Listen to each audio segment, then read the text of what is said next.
This is Miles McGovney with Swingin' M Seed here with another agronomy update. Today is July 10th and I'm standing in a soybean field today. Earlier this week I was in a cornfield talking about fungicide timing and tissue sampling. And today we're going to talk about growth staging and fungicide timing on soybeans.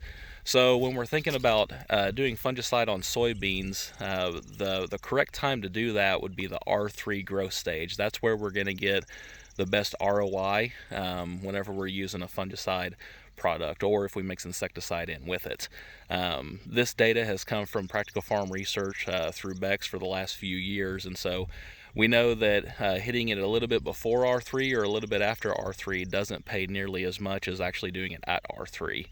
And so when we're trying to time something that critical, we need to know what R3 actually looks like. If we don't have our own applicator, we really need to know what it looks like before then. That way we can schedule an applicator to come and spray our soybeans with fungicide. So I have a soybean plant right here that I've pulled all the petioles off just so we can see all the nodes a little bit easier.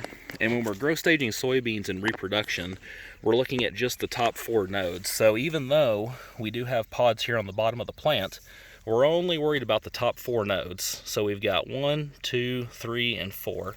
So on this 4th node right here, you can see there's just the beginnings of a pod, but it's not quite 3/16 of an inch. And that's what our R3 timing is going to be, is a 3/16 inch long pod in one of the top 4 nodes. Now, this is a great time to be scouting fields because even though we're not currently at R3, we have just a few days before we reach that. So that way we can schedule timing, whether that be with a custom applicator or our own rig, just so we can get in at the appropriate time. Now, once soybeans reach R3, they'll be in R3 for about a week to 10 days.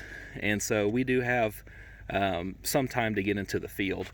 Another critical thing that I'll talk about here is when we're spraying fungicide, doing so in the morning hours, so anywhere between 6 o'clock and about 11 o'clock in the morning.